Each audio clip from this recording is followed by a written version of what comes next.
the dancing was a really funny sort of thing. We had like a dance choreographer who came in and taught me. I jumped in on the lesson too. Yeah, Timmy got in on there.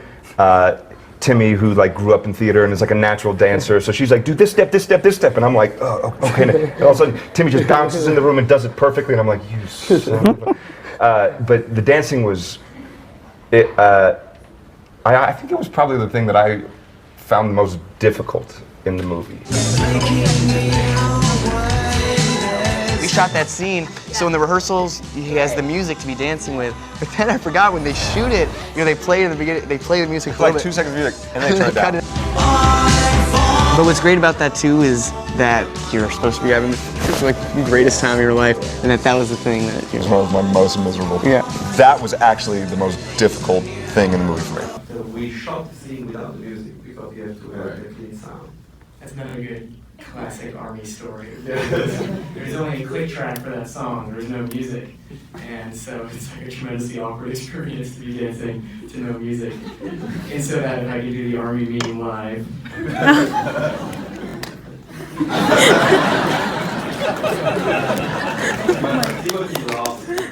And that's the other thing, I love dancing, so I got to be like in the corner of that outdoor area, just kind of pointing that.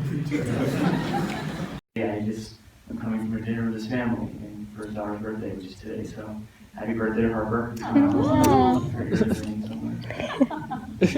Now, Armie, you know, for you, this film is you've gone from doing indie films to tent poles to all sorts of films. For you, how do you see this film within the trajectory of your career? Hopefully not at the end of it. Preferably. I don't think it's anywhere near the end, my friend. Middle, somewhere like that. Yeah. And what was it like for the two of you working together? Because ultimately, the film becomes a study in a spotlight in a yearning and a lovingness that you two encapsulate so well. I don't know. I must sound like a broken record at this point, but it was like this was the experience of a lifetime. I don't know when any actor or any creative gets to go to Italy for 3 months and immerse in that town and that tone, and get to work with Armie Hammer and Michael Stuhlbarg. These are both actors that I had seen in The Pillowman on Broadway, in The Social Network, and it was an experience for me getting there and how to unintimidate myself to work with them. And there's a wonderful thing online called EPK now, so you can unintimidate yourself by just Googling somebody's name with EPK, because all the backstage interviews will pop up, and those are never intimidating. Now, Michael, for a lot of people, I'm not gonna give it away. Armie, you're remarkable in this film, my man, and you know, come on. Yeah! Thank you to everyone except Timmy. And Timmy, you're pretty good too, my man. Yeah! In that moment, there's also the kiss and there's the awkwardness of it. You know, for two actors, everything is there on the screen in those moments. And I want to know what that was like for the two of you. Gotta be careful how I answer this, or Armie's wife Elizabeth's gonna get mad at me.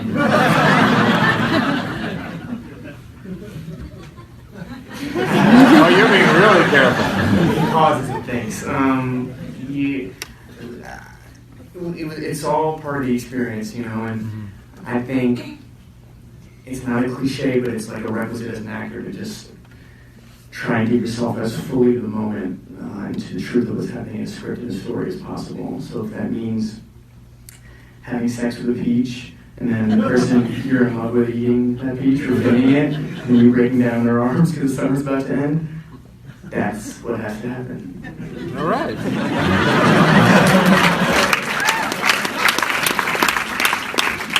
There's nothing you can add to that. Yeah. The question was, how did he cry for so long? Someone asked that. Because of this guy, you know, so we just got through this thing, and I'm not even joking about that. Like, we alluded to earlier the fact that we got to shoot in chronological order, and we shot that scene like maybe 2-3 days from the end of finishing the movie, and there was already this sense of nostalgia. And I'd been in Italy for 3 months. I'd been out there a month and a half. I'd been attached to this for 3 years. I spent a week with James Ivory upstate going over the script, and it felt like it was all ending. And that was really sad. So there's that. That informed the state of the scene, and it just felt like it worked perfectly in it, because that whole scene's about it, nostalgia and love lost and time lost. Arnie, for you, you've done so many different types of films in the past several years. Birth of a Nation, The Lone Ranger, obviously The Social Network, as Tim mentioned. You can clap for The Social Network. You guys are so humble about it. And the two of you clap like you're certain twins. But for you, this role, what did you find was different for you from this role? And I can say that this is definitely one of the best things I've ever done in my professional life, and also it profoundly changed my personal life, and just sort of like, I think Michael's speech changed the kind of father I'm going to be. Luca changed, what I'm now looking for in a film in terms of like artistic satiation. Timothy is one of the best scene partners I've ever had, and it was just an amazing opportunity more than anything else. Are you getting recognized a lot when you go out? Nice. No. I got paparazzi for the first time the other day. You got paparazzi'd? Is that how do you say it? That's a verb. That's a verb. Yeah. It's a verb. How do you say it when it happens? Normally. Yeah. Okay. Oh, What right. was that? What did that feel like? That's weird. That must be a weird.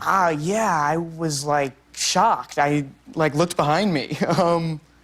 I don't know. It was super weird. Yeah. I always like find you it said, disarming, right? Because you coming out of a restaurant or whatever, you ate, and then all of a sudden someone's out, and it's as if you've done something terribly wrong. They're snapping pictures and they're aggressive, and it's not. There's like one guy. That's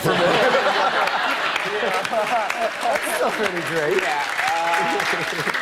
He probably thought I was like Freddie Highmore or something. You're better looking than Freddie Highmore. No, you can't say that on TV. No. He's the host. He can say whatever he wants. That's true. I can't today. So wait, I just mentioned you were named Breakthrough Actor of the Year at the Gotham Independent Film Awards. Congratulations. What was that night like?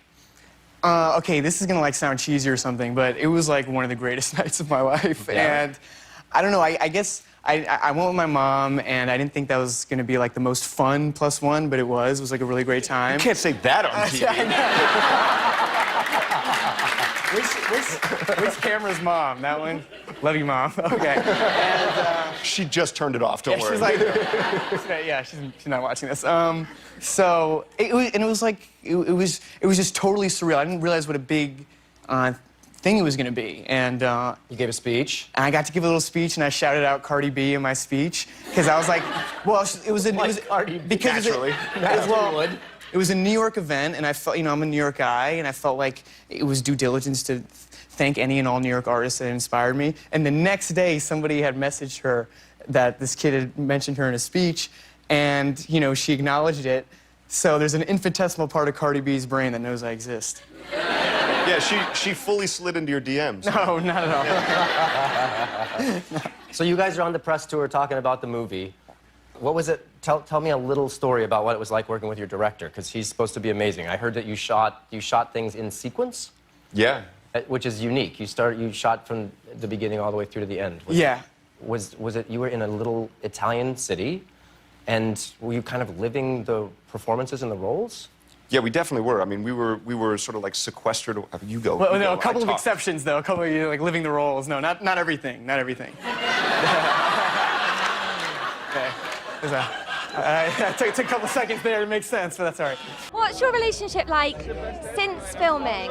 Like, have you become family? It's exactly like it is in the movie. Almost Well, not exactly. exactly, Yeah. right? Except we hate each other.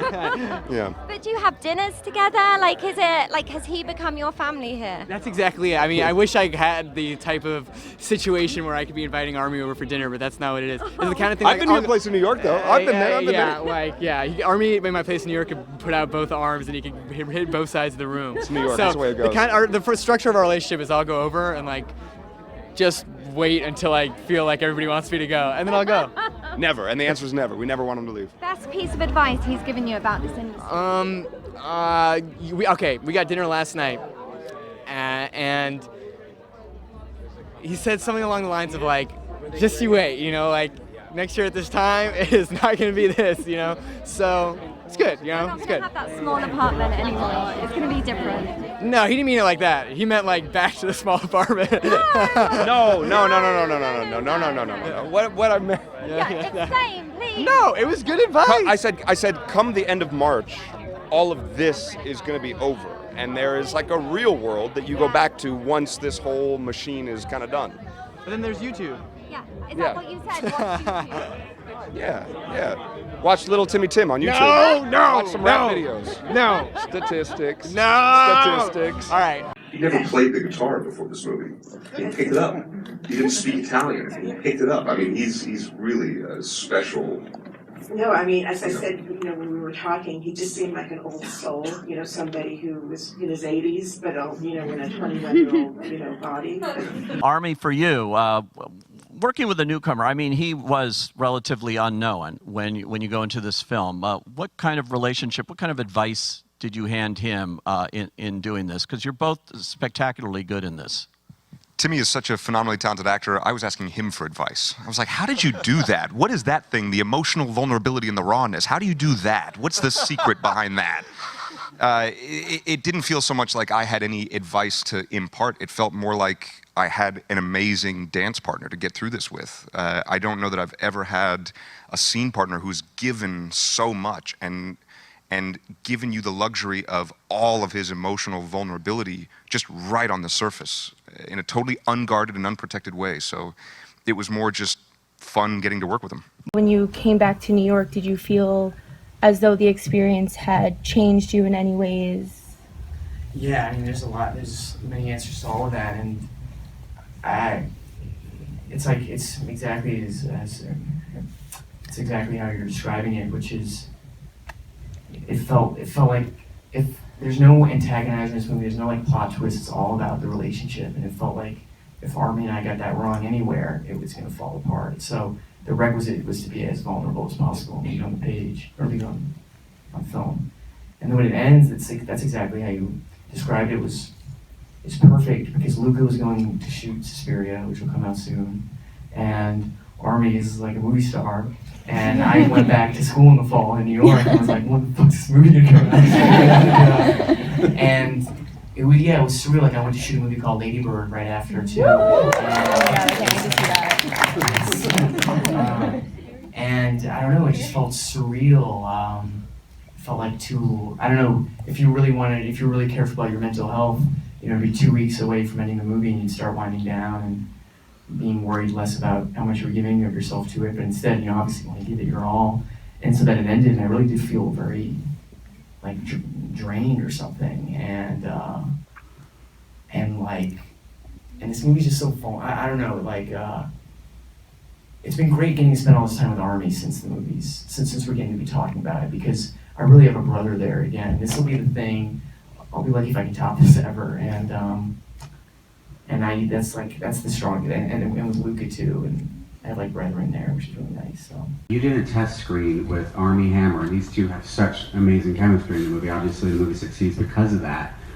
What was it about him that really got you going, and vice versa? I mean, I didn't mean that way. I meant just foster that relationship quickly, that connection. You had to have a spark, right? I mean, look at him, right? Yeah. Well, sure. Yeah, I really luck of the universe because, like you said, we didn't meet in screen tests. We met in Italy. I was in the middle of a piano lesson. We barged in, and we, I don't know, we could sense it right away. And I know I had the feeling meeting him, particularly as a younger actor, and feeling like, okay, this guy's been in like huge movies. He could be carrying whatever energy or attitude he wants, and within seconds, feeling like, okay, my dance partner is awesome. What was it like going on set? Was Luca just like, all right, 1, 2, 3, make out, like you're into each other? He just screamed a lot. He yelled at us. He really berated everybody. No. He called us all stupid. So that's his version, but my version is, no, I'm kidding. It was Luca was feeling very safe in his hands. You're in front of the camera with your scene partner, and I really don't say this lightly, especially as kind of a new guy here, an Armie very established. I had the best dance partner I really could have. I felt totally safe the entire time. I didn't feel like, okay, in a take, something's gonna happen that wasn't foreseen. I remember specifically, we had some, scenes that were sort of sans clothing, and by the end of the first day, they call cut, and then someone comes up and goes, "Do you want a robe?" And you just go, "No, it's fine. We're going to shoot it again in a second. I'll just be good." You just feel safe. I remembered something that I read in an interview to the great Italian filmmaker Bernardo Bertolucci, when he said that when he shoots a movie, he's not only making a story about the characters that he's depicting, but he's also making a sort of documentary on the actors who are playing their characters. Wow. I tried to do that as well, but not in a obtrusive or sneaky way. I am very open, but I am not gonna be happy, and I'm not gonna give up until I see a complete surrender from the performers to the camera, in order for the camera to be able to make both the storytelling and the X-ray of who they are. So when we got that, we got these great performances, and we got this invisible force that is the intimacy between Timothy, Elio, and Oliver.